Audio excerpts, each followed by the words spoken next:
छत्रपती शिवाजी महाराज की, छत्रपती शिवाजी महाराज की, धर्मवीर छत्रपती संभाजी महाराज की जय भवानी, जय भवानी, भारत माता की, भारत माता की। आता एक हो हो एक एक एक एक मिनिट, या या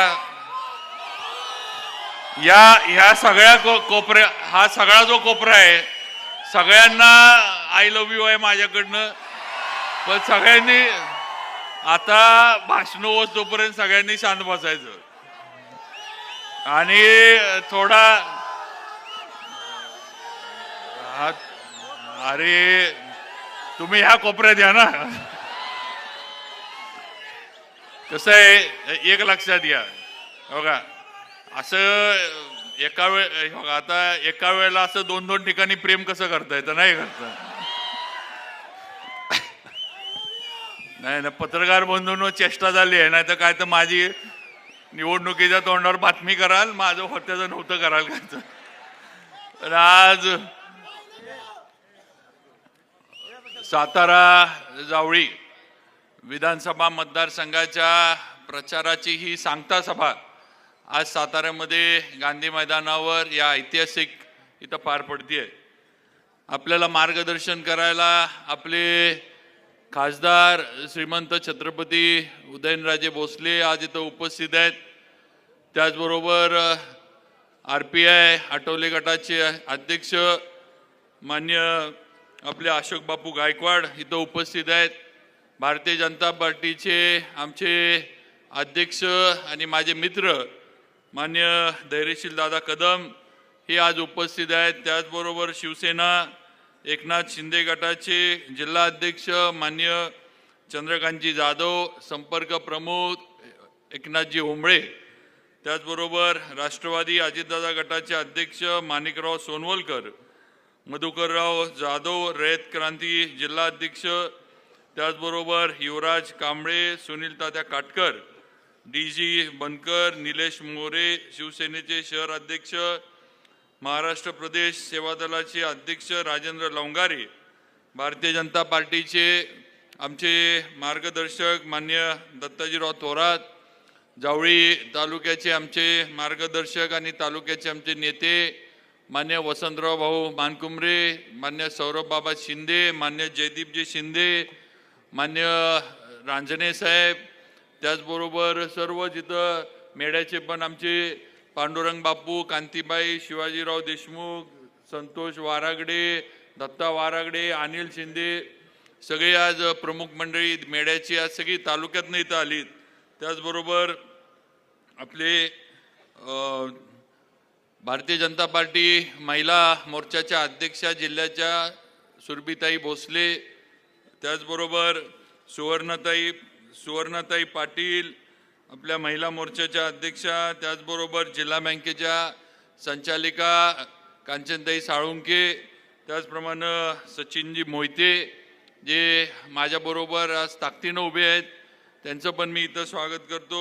आमचे मार्गदर्शक आणि शिवसह्याद्री परिवाराचे सन्मान्य भाई वांगडे, त्याचबरोबर आपले सिद्धिताई पवार, आशाताई पंडित, किशोर गोडबोले, आमचे भाजपचे खजिनदार अशोकराव मोने, माजी नगराध्यक्ष रंजनाताई रावत, माजी नगराध्यक्ष प्रकाश गवळी, माजी नगराध्यक्ष निशांत पाटील, माजी नगराध्यक्ष, त्याचबरोबर प्रकाश बडेकर, माजी उपनगराध्यक्ष विकास गोसावी, शहर अध्यक्ष भारतीय जनता पार्टी, त्याचबरोबर सागर भिसे जनपरिवर्तन युवा शक्तीचे अध्यक्ष, त्याचबरोबर आजच ज्यांनी माझ्याबरोबर काम करण्याचा निर्णय घेतला आणि ज्यांनी राष्ट्रवादी काँग्रेसमधनं भारतीय जनता पार्टीमध्ये प्रवेश केला ते मान्य माझे मित्र अझरबाई मनेर, परवेशबाई शेख,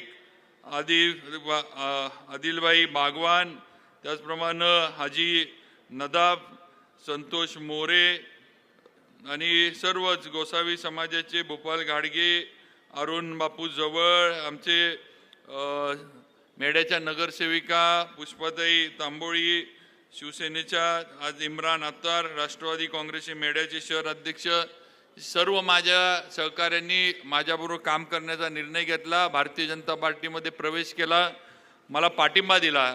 त्याबद्दल माझ्या या सर्व सहकारी मित्रांचं, माझ्या वडीलधारी मंडळींचं मी मनापासून आभार मानतो.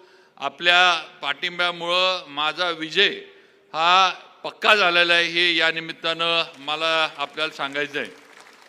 आज सातारा आणि जावळी हे दोन तालुके इतिहासामध्ये नोंद असणारे तालुके आहेत. या दोन तालुक्यांची ओळख छत्रपती शिवाजी महाराजांपासून आजपर्यंत इतिहासामध्ये कायम लिहिली गेलेली ही वस्तुस्थिती आहे. एकीकडे सातारा ही मराठ्यांची राजधानी, शाहू महाराजांनी ही शाहूनगरी निर्माण केली आणि मराठ्यांचं राज्य हे अटकेपार गेलं, ही इतिहास सांगतो आपल्याला.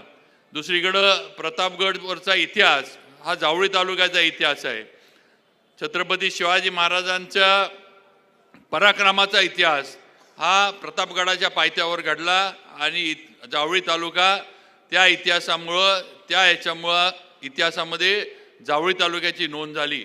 असे दोन तालुके आज माझ्या मतदारसंघात आहेत. माझे कर्मभूमी किंवा माझं जे काही काम आहे ते या दोन ऐतिहासिक तालुक्यामध्ये गेले 15 वर्ष सुरू आहे, 20 वर्ष सुरू आहे आणि आता पुढचे 5 वर्ष आपल्या सर्वांच्या आशीर्वादानं मला मिळणार आहेत, हे मला नक्कीच या ठिकाणी माहीत आहे.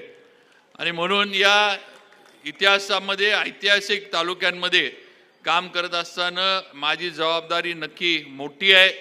मला अजून प्रभावीपणे अजून चांगल्या पद्धतीनं काम करून दाखवायला लागणार याची मला 100% जाणीव आहे आणि पुढच्या 5 वर्षामध्ये तेच करण्याचा निश्चय मी अगदी मनापासून केलेला आहे.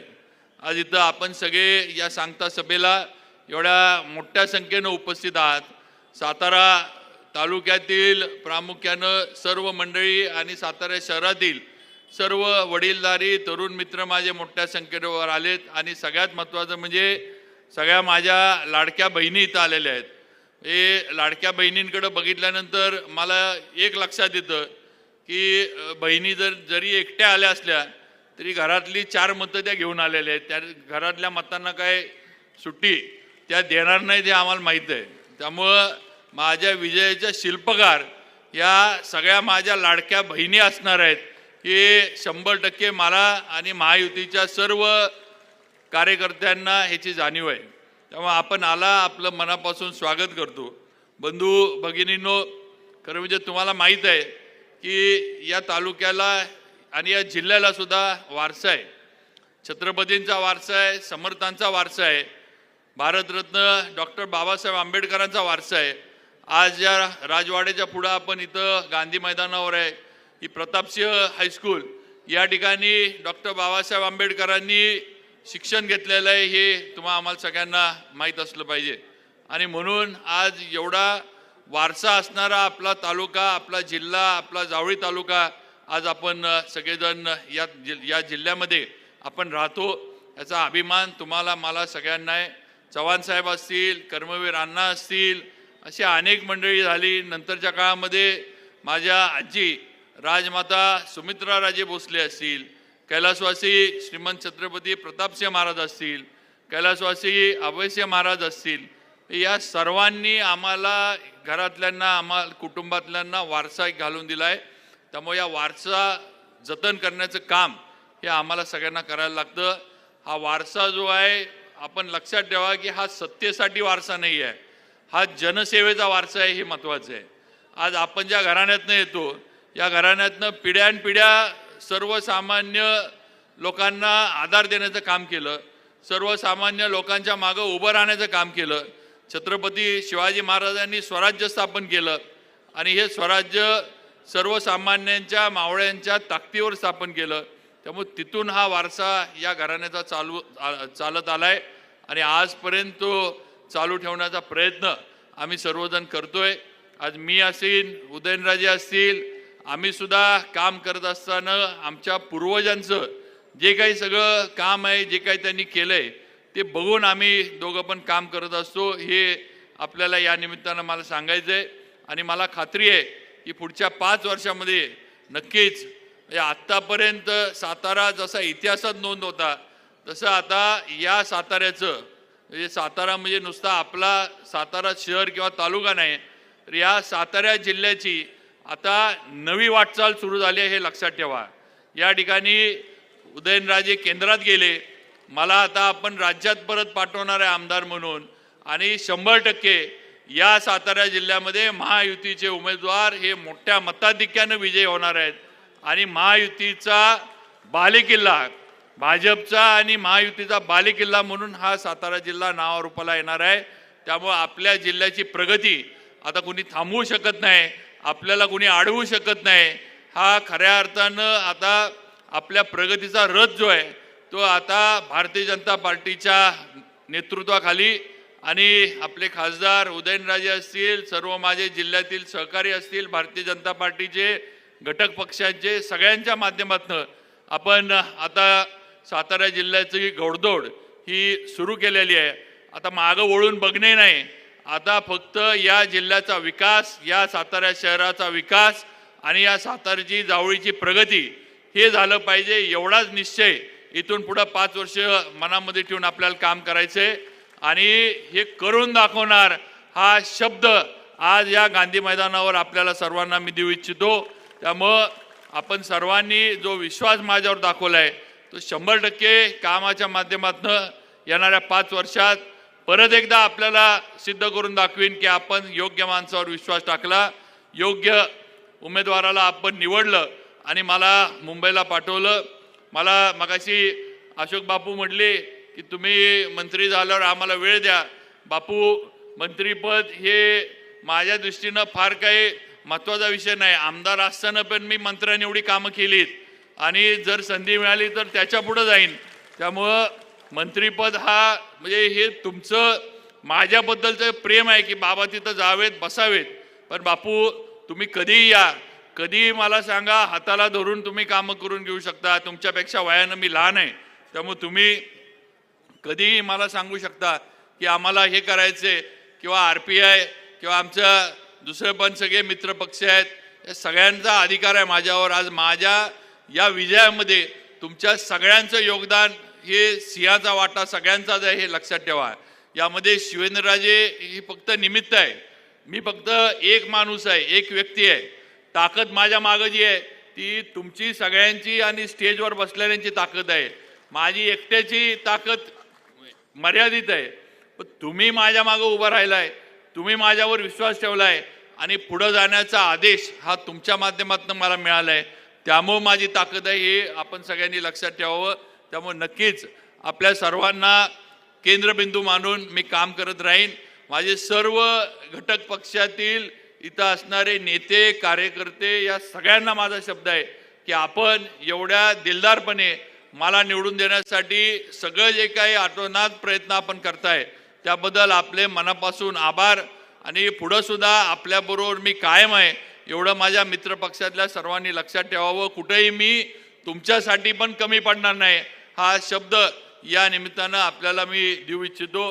आज सातारा, जावळी हे 2 तालुके माझ्या मतदारसंघात येतात आणि या माझ्या दोन्ही तालुक्यांचा एक ओळख जी आहे हे डोंगरी तालुके म्हणून ओळखले जातात, दुर्गम तालुके म्हणून ओळखले जातात.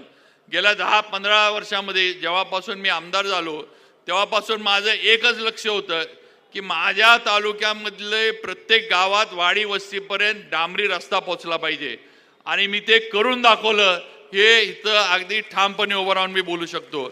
आज माझ्या गाळदेव सारखं टोकाचं गाव असेल महाबळेश्वरच्या इथलं, किंवा माझं बोरगाव मोठं बागायती गाव असेल, किंवा परळी तालुक्यातलं शेवटचं परळी विभागातलं जांभे हे पाटणच्या हद्दीवरचं गाव असेल, आज प्रत्येक गावाला आत्ता जरी जायचं म्हटलं तरी तुम्ही डांबरावरनं पोचता. ही वस्तुस्थिती, हकीकत आज या तालुक्यामध्ये मला निर्माण करता आली. आज ज्याचा उल्लेख सुरभीताईंनी केला, या सातारा शहरातले रस्ते देवेंद्रजी फडणवीसांच्या माध्यमातून आपण बघा, आपण कॉन्क्रीटचे रस्ते आता साताऱ्यात चालू केलेत. त्यामुळे आता सातारची नवीन ओळख ही आपल्या इथली सुरू झालेली आहे. त्यामुळे 100% हा मोठा बदल सातारच्या प्रगतीमध्ये होणार आहे. आज सातारची हद्दवाढ झाली. आज सातारा पर्यटनाच्या दृष्टीनं पुढे चाललाय. आजच आपण जर मुंबईच्या लोकमत मधली एक बातमी वाचली तर आज नवीन महाबळेश्वरचा जो प्रकल्प होऊ घातलेला आहे त्याच्या बऱ्याचशा माहित्या मुंबईच्या लोकमतच्या एडिशनमध्ये आल्यात. तुम्ही माहिती घ्या. आज नवीन महाबळेश्वरमध्ये सातारा जावळी हे दोन्ही तालुके त्याच्यामध्ये आलेले आहेत आणि फार मोठ्या प्रमाणावर पर्यटक येण्यासाठी पर्यटन वाढण्यासाठी ज्या काही गोष्टी गरजेच्या आहेत ह्याच्या माध्यमातून होणार आहेत आणि त्याचा पाठपुरावा आम्ही सगळेजण करतोय हे आपण सगळ्यांनी लक्षात घेतलं पाहिजे. त्यामुळं पर्यटन ही इंडस्ट्री साताऱ्यामध्ये वाढेल कशी, ज्याचा उल्लेख ताईंनी केला की आपल्या इथलं जे नैसर्गिक आपलं सगळं वातावरण आहे हे फार सुंदर आहे, अनुकूल आहे. त्यामुळे इथं बाहेरनं पर्यटक आले पाहिजे. जे पर्यटक येतात ते साताऱ्यामध्ये परिसरामध्ये राहिले पाहिजेत. महाबळेश्वरला जी गर्दी होती ती थोडी आपल्याकडे आली पाहिजे. हा प्रयत्न या सगळ्या आमच्या याचा पर्यटनाच्या ह्याच्यातला आहे हे आपण लक्षात घ्यावं. आणि म्हणून माझी आपल्याला विनंती आहे की आता आपल्याला कुणीही थांबवू शकत नाही. आपण आता पुढे निघालोय. आपली वाटचाल सुरू झालेली आहे. गेले 20 वर्षामध्ये तुमचा आमदार म्हणून मी जे काम केलं ते तुम्ही सगळ्यांनी बघितलेलं आहे. कधीही खोटं काहीतरी सांगितलं किंवा वेळ मारून नेण्यासाठी काय सांगितलं असं कधी झालं नाही. ही वस्तुस्थिती आहे. आज एवढा माझा मित्र परिवार, एवढी तरुणांची शक्ती आज माझ्या मागे उभी आहे. ही काय त्यांना काही देऊन आणलेली ही शक्ती नाही किंवा देऊन आणलेले माझे मित्र नाहीत. तर आज यांचा विश्वास, यांचं प्रेम कामाच्या माध्यमातून आणि यांच्या अडीअडचणीला यांच्याबरोबर मी उभा राहिलो म्हणून आज एवढा माझा मित्र परिवार साताऱ्यामध्ये वाढला किंवा आहे किंवा जावळी तालुक्यामध्ये वाढला. ही वस्तुस्थिती आहे आणि म्हणून हे कमवलेलं प्रेम आहे हे कधी कमी होणार नाही, हे वाढत जाणार ही वस्तुस्थिती आहे. मला आपल्याला एवढंच सांगायचं आहे, जास्त वेळ आपला घेणार नाही. बराच वेळ आपण बसलाय आणि सांगता सभा आहे. मला आता वरनं इथनं आपल्याकडनं बघितल्यावर मला एवढंच दिसतंय 23 तारखेला इथं जे बसलेले आपण सगळेजण आहे इथं अशीच सभा होणार आहे. फक्त तुम्ही गुलालात असणार आहे एवढं लक्षात ठेवा. गुलाल परमेश्वरानं गुलाल आपल्याला अगदी असा देऊ केलाय. आता फक्त 20 तारखेला तो आपण परमेश्वराकडनं हातात घ्यायचा आहे आणि तुमच्या आमच्या सगळ्यांच्यावर उधळायचं आहे एवढं लक्षात ठेवा. बाकी मला विरोधकांबद्दल काही बोलायचं नाही आहे कारण त्यांच्याबद्दल बोलण्यासारखं आहेच नाही. काही केलेलं नाही, काही घेणं नाही देणं नाही, नुसतं उभं राहायचं म्हणून ही मंडळी उभी राहिलेत. त्यामुळे यांच्यावर काय बोलायचं, काय टीका करायची. काम केलं असेल तर आपण चुका काढू शकतो. यांनी कामच केलेलं नाही त्यामुळे चुका काय काढणार यांच्यातल्या, अशी आत्ताच्या विरोधकांची परिस्थिती आहे. पण मी आपल्याला एक सांगतो की मी आणि उदयनराजे आज आम्ही एकत्र आहे. आमच्यात संघर्ष होता. आम्ही लोकसभेच्या आधी देवेंद्रजी वगैरे आम्ही बसलो आणि संघर्ष हा संपला. आपण सगळ्यांनी ताकद लावली आणि महाराजांच्या अटीतटीच्या निवडणुकीमध्ये आपण ताकद सगळ्यांनी, म्हणजे नुसतं मी नाही तर सगळ्यांनी, त्यांच्याबरोबर असणाऱ्या सर्व कार्यकर्त्यांनी, माझ्याबरोबर असणाऱ्या सर्व कार्यकर्त्यांनी आपण ताकद लावली आणि स्वातंत्र्यानंतर पहिले भारतीय जनता पार्टीचे खासदार दिल्लीत आपण उदयनराजांना पाठवलं. ही हकीकत, ही वस्तुस्थिती ही आपण घडवून दाखवलं. त्यामुळं आपलं नक्कीच तेवढं वजन आणि तेवढा दबदबा आज दिल्लीपर्यंत उदयनराजेंच्या माध्यमातून आज पोचलेला आहे. आज नरेंद्र मोदींची ताकद आपल्या मागे आहे. राज्यात देवेंद्रजींची ताकद आपल्या मागे आहे. त्यामुळे आता आपल्याला मागं वळून बघायला लागणार नाही. आज भरभरून निधी हा सातारसाठी, जावळीसाठी केंद्रातनं राज्यातनं हा आता 100% येणार आहे. त्यात कुणीही ब्रेक लावू शकत नाही हे आपण लक्षात ठेवावं. आज राज्यात परिस्थिती आपण बघतोय. महायुतीचं सरकार येणार ही आता काळ्या दगडावरची रेस झाली आहे. आता महायुतीला महाराष्ट्रामध्ये कुणी थांबवू शकत नाही. त्यामुळे आपल्याला पण सगळ्यांना आता नुसतं सातारा जावळी नाही तर माझी विनंती आपल्याला ही आहे की आपल्या जिल्ह्यात असणारे सर्व महायुतीचे उमेदवार, मग ते भाजपचे असतील, शिवसेनेचे असतील किंवा RPI असू दे, आपल्याबरोबरचे कुठल्या पण पक्षाचे उमेदवार असतील, या सर्वांना निवडून आणण्यासाठी आपण प्रयत्न केला पाहिजे. आपले पाहुणे रावळे मित्रपरिवार जिथं असतील त्यांना सांगितलं पाहिजे की महायुतीच्या उमेदवाराला विजयी करा, महायुतीच्या उमेदवाराला निवडून द्या. आज शेतकऱ्यांचा खरा सन्मान कुणी केला असेल तर पंतप्रधान नरेंद्र मोदींनी केलाय। आज भगिनींचा बहिणींचा खरा सन्मान कुणी केला असेल तर एकनाथ शिंदे, देवेंद्रजी आणि अजितदादांनी केलाय। आज शेतकऱ्यांना खरा न्याय कुणी दिला असेल तर आपल्या महायुतीने दिलाय।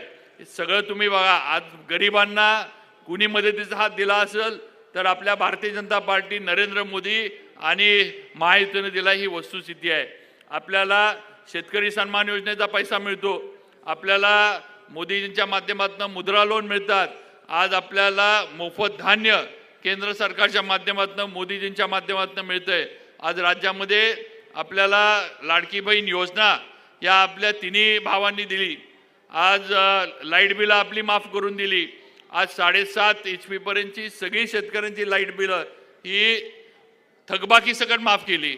परवा मी नागठाण्याला सभेला गेलो होतो, त्यावेळेला तिथं मी माझ्या तालुक्यातील बामनोलीचा एक किस्सा सांगितला की बामनोलीतल्या शेतकऱ्यांनी मला सांगितलं की आमच्या गावातली 5 कोटीची लाईट बिल माफी झाली आहे, 5 कोटीची।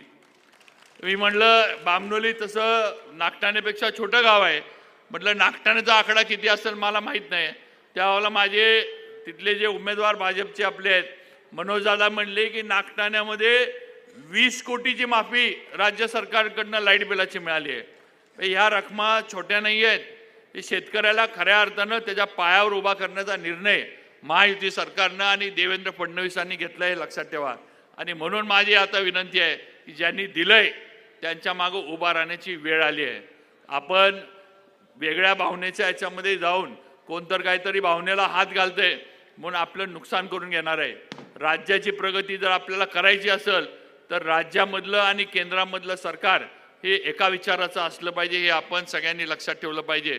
नुसतं विधानसभा मतदारसंघ किंवा माझा तालुका, माझं गाव, माझा जिल्हा परिषद गट आणि त्याच्यामध्ये माझ्या एकामेकातल्या आपल्या कुरगोड्या ह्याच्यापुरतं जर आपण मर्यादित राहिलो तर आपण राज्याचे सगळेजण नागरिक आहोत। राज्याची पण जबाबदारी आपल्यावर आहे। राज्याची प्रगती जर करायची असेल तर केंद्र आणि राज्य सरकार हे एका विचाराचे पाहिजेत। जर इथं वेगळ्या विचाराचं सरकार आलं तर संघर्ष केंद्रात आणि राज्यात सुरू होणार आणि महाराष्ट्र मागे पडणार, हे आपण लक्षात ठेवा। तेव्हा आज केंद्रात भाजपचं विचाराचं सरकार आहे आणि मोदीजी तिथं द्यायला बसलेत। आता आपण सुद्धा राज्यात भाजपच्या विचाराचं महायुतीचं सरकार आणलं पाहिजे आणि मोदीजी जे देत आहेत ते आपण घेतलं पाहिजे, हे आपण सगळ्यांनी लक्षात ठेवलं पाहिजे। आणि म्हणून येणाऱ्या 20 तारखेला फक्त महायुती, आणि जिथं कमळ असेल तिथं कमळ, जिथं धनुष्यबाण असेल तिथं धनुष्यबाण, आणि जिथं घड्याळ असेल तिथं घड्याळ, ही भूमिका घेऊन आम्हाला सगळ्यांना काम करायचंय। आणि म्हणून माझी आपल्याला विनंती आहे की कुठेही आता वेगळा विचार डोक्यात ठेवायचा नाही। आता शेवटचे 2 दिवस राहिलेत, उद्या जाहीर प्रचार बंद होणार।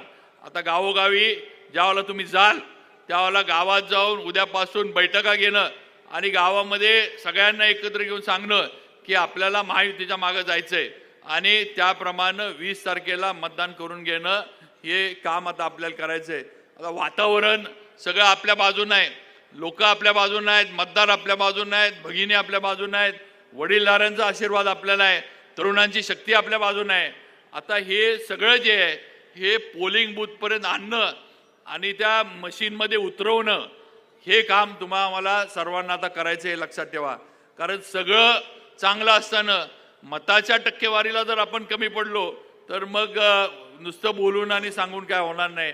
आता मतदानाची टक्केवारी कशी वाढेल आणि ही जी भावना आपल्याबद्दल लोकांची आहे, की लोक आपल्याला मतं द्यायला तयार आहेत। त्यांनी निश्चय केलाय, निर्णय केलाय की या निवडणुकीमध्ये भाजपबरोबर जायचं, शिवेंद्र बाबांबरोबर जायचं। त्यामुळे आता हा जो निर्णय आहे हा आपल्याला मतदान केंद्रापर्यंत आणला पाहिजे, त्या मतदाराला तिथपर्यंत आणलं पाहिजे, त्याच्याकडनं ते मतदान करून घेतलं पाहिजे आणि आपला विजय जो आहे हा पक्का केला पाहिजे। गुलाल जो आहे तो घेण्यासाठी आपल्याला हे करायला लागणार आहे, हे आपण सगळ्यांनी लक्षात ठेवा। आणि मी आज आपल्याला एवढंच सांगतो की इथून पुढं सातारच्या विकासामध्ये, जावळीच्या विकासामध्ये कुठेही काही आम्ही दोघं कमी पडणार नाही। पूर्वीचं संघर्षाचं राजकारण हे आता संपलेलं आहे। इथून पुढे संघर्ष कुठल्याही पण बाबतीमध्ये अजिबात संघर्ष आपल्याला इथं दिसणार नाही। दिसल जे काय आमच्या दोघांकडनं तुम्हाला दिसल ही फक्त आणि फक्त सातारची प्रगती आणि सातारचा विकास एवढंच तुम्हाला दिसल. हा शब्द या सभेच्या निमित्तानं आपल्याला देऊ इच्छितो. माझी आपल्याला विनंती आहे की सगळ्यांनी या 20 तारखेला आपला हे होणारे जे मतदान आहे महायुतीचा भाजपचा उमेदवार म्हणून कमळाच्या समोरचं बटन दाबून आपण मला द्यावं. परत एकदा या ऐतिहासिक दोन्ही तालुक्यांचं सातारा जावळी या विधानसभा मतदारसंघाचा आमदार म्हणून प्रतिनिधित्व करण्याची संधी ही आपल्या सर्वांच्या आशीर्वादामधनं मला मिळावी ही विनंती आपल्या सर्वांना करतो. एवढ्या संख्येनं आपण आला त्याबद्दल परत एकदा आभार मानतो आणि माझे भाषण थोडक्यामध्ये इथं थांबवतो. जय हिंद, जय महाराष्ट्र.